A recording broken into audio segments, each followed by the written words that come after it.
What prompted this discussion is a number of reasons, but I thought a really well thought out article on Spiked Online by Frank Furedi, who is joining me now just to talk about what I thought was quite sinister angle to this, as well as the absurdity of it. Frank, thank you for joining me.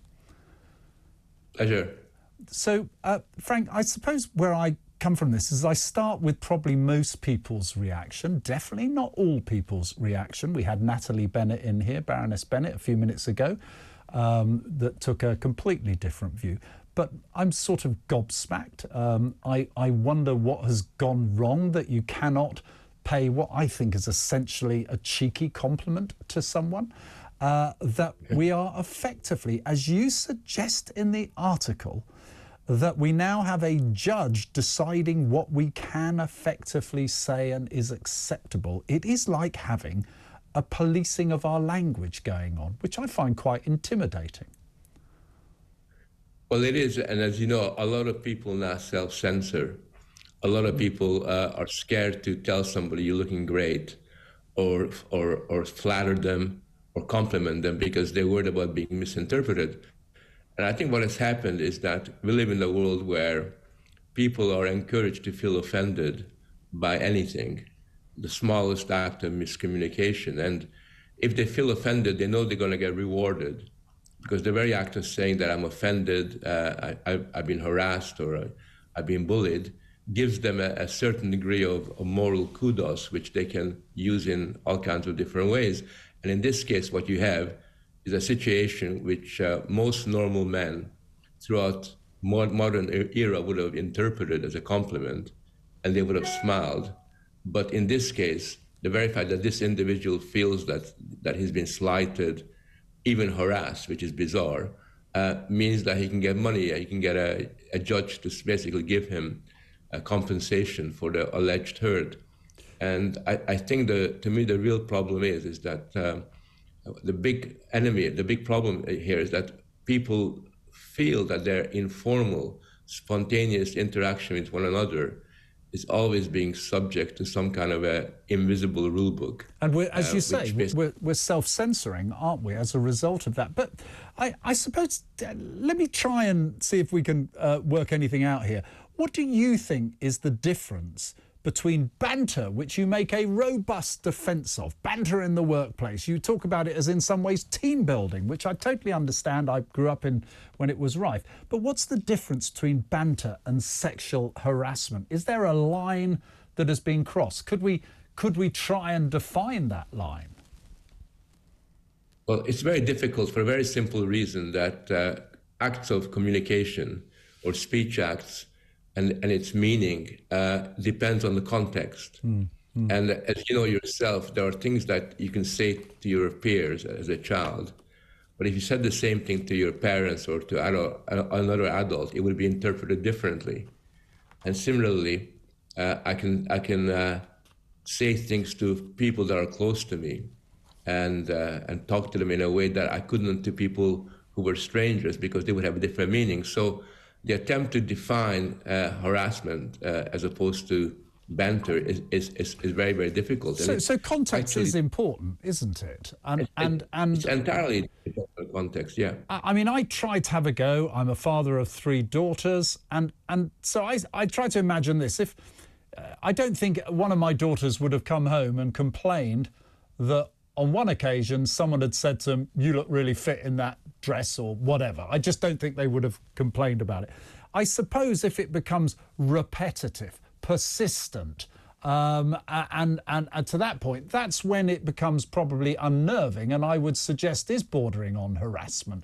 Am I being unreasonable there, do you think? No, and also imagine that if it's somebody in a position of power, yeah, who continually tells you that you're looking fit, you're looking great, that is very clearly an unwanted remark after a while, and you have no choice. It's not a relation of equal, because if I tell you look fit, you are in a position to tell me, well, I'm really not interested in your view of my looks, and then we have a discussion. But with some people, you cannot do that. I think it's at that point that the possibility of unwanted and harassing kind of language kind of kicks in. You talk in your article about a self-appointed morality police that targets spontaneous interactions between colleagues and aim to turn the workplace into a banter-free zone.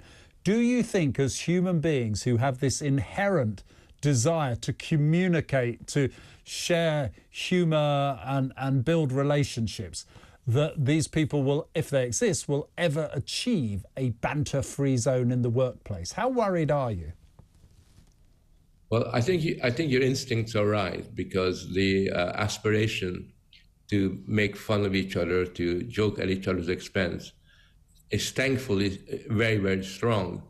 But at the same time, what we have is, in most workplaces, we now have codes of conduct, we have speech guides, we have very clear processes laid down.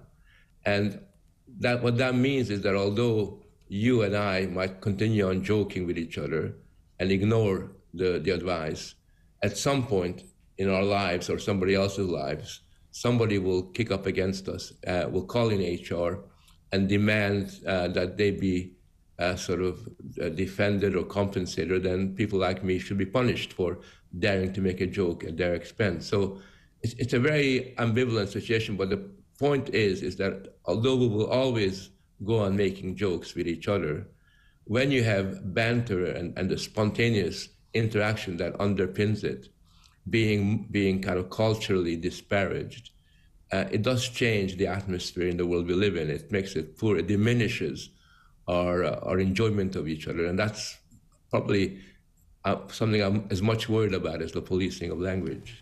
I think I know the answer to this, but I'm seeking some confirmation or otherwise. Is this entirely a generational thing?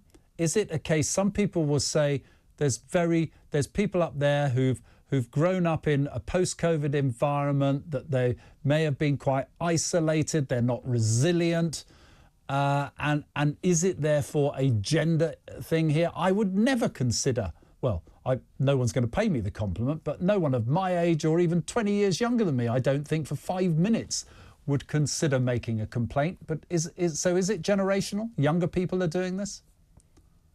I think partially it's generational. I think you're absolutely right. I think there's about 4 or 5 generations of people that have been educated into feeling offended by any act of miscommunication.